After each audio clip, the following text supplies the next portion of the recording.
Hi there. We haven't bought a brand spanking new tool in years. It's been a long time. We buy a lot of secondhand things. So we needed a bandsaw. I looked for 3-4 months solid for a used one, and every time I found one, they would disappear. So finally, it was like, it's got to happen. So we bought one. So we're opening up our brand new jet machine. It's a 7x12 bandsaw. I must be all this up.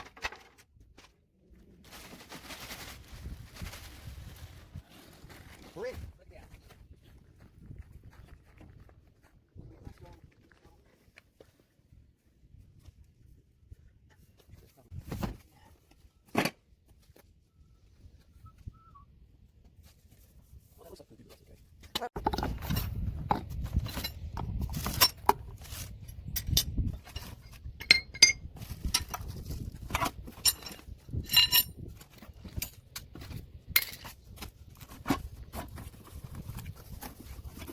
Looks like a turkey pan. What is that? Built guard. Cool. Sally, stop eating rocks.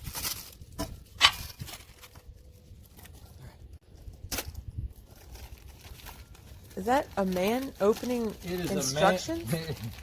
They don't call them manuals for nothing. Oh my gosh. That is not going to be a liked comment. Girls already know how to do this. This is That funny. is, and that is another sexist I comment. feel like I had this same book when I was in high school when we were starting to go over this.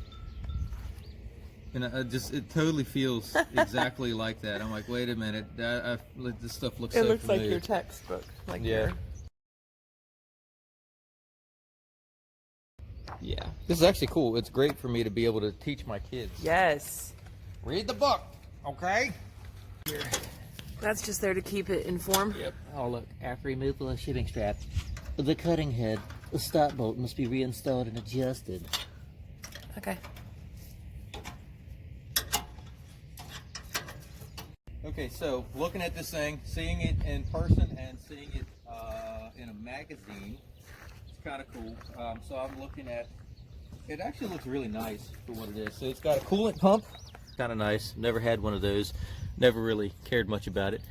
It's got stupid little things like a little chip wheel right here. That's kind of nice. It's got a really nice locking vise. Easy to adjust over here. I'm going to figure out how to use it, but over here you can pick your angles for your miter cuts. Pretty simple.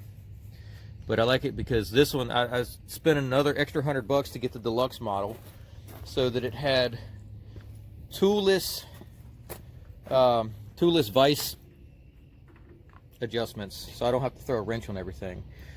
It does have this really nice hydraulic feed control on it that will feed the saw downwards slowly, which is really nice. And then of course it's got a little automatic shut off where it'll shut the blade off as it's going. And over here Can you stop it? you can stop it just like that. It's got another switch for the coolant pump. So all in all, it looks pretty cool. It's looks pretty stout. I was pretty excited too that it came with these. I knew it had wheels, but I didn't know how big the wheels were. These are 8-inch wheels on this guy, and they're metal, so they're not ugly little cheap plastic ones that probably will fail on me. So at least I can move this thing around, stick it up against the wall or whatever until I'm ready for it. And so yeah, pretty excited to beat it up a little bit. Oh, and I gotta read how to do it, but this can, I don't think it'll do it right now. Oh, maybe it will. I think that probably overextended a little bit.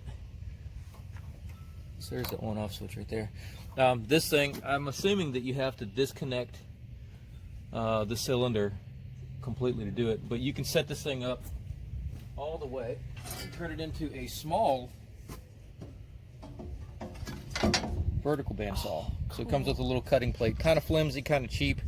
And I have a great big monster bandsaw anyway for cutting vertical, or a vertical bandsaw, so I don't need that.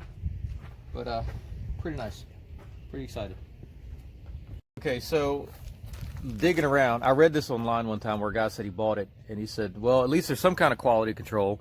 So they give you a little package in here showing a test cut. So it's 2-inch solid stock, and you can see where they just sliced a 1/16 of an inch sliver, and it lets you know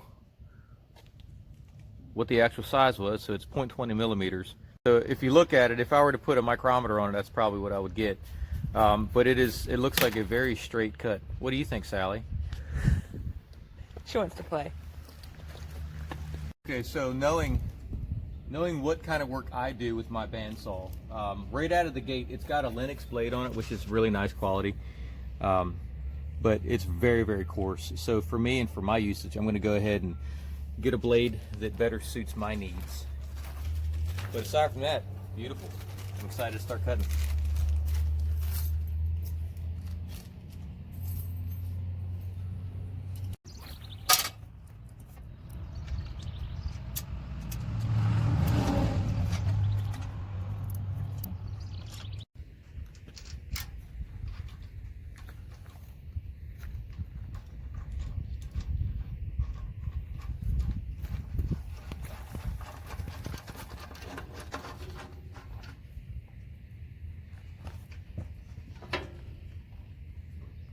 Okay, so kind of it's neat. It's like it's a thing. So it comes with this little tray is to be used. It's got the slot to go through the blade, so it can be used for the table in the vertical position. But it's also got this little side tray, which is neat. I don't know if I even like it or if I'm ever going to use it, but it kind of extends your table, and so it's kind of cool if you're cutting really short things, or even still. I mean, you could not have to support the end of it if you're cutting like a 2-foot chunk, which is kind of sweet. And so I'm just kind of like, oh, that's kind of a neat thing. Glad they thought of that. If I get this thing figured out. Okay, so aside from this thing being really greasy, so this is really kind of cool. So it's got a little miter gauge back here. It has 0, 15 degrees, 30 degrees, 45 degrees, and everything in between. And so I don't know how accurate, we'll probably have to set it up, but pull a little knob, and literally it'll click in. There's a spot to click in at 15 degrees, 30 degrees, and 45 degrees, which is super neat. And then we got plenty of travel this way, so we got full range of motion for whatever it is we're working on. And then you can dial in if you want 2 degrees. Dial in and lock it down, you're done. 2 degrees off of 90. Alright. It's got this cool little stop too. This whole bar slides out, you can lock it in. You know, obviously it would hit right here. This would have to be scooted back. But you loosen this and it's got a little fine-tuned incremental thing. Come in handy. Okay, so we're gonna cut just a cut. Alright. That's how quiet that is.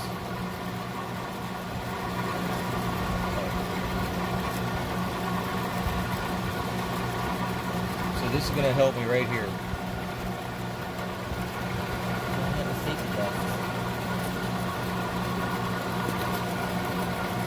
So I can cut it.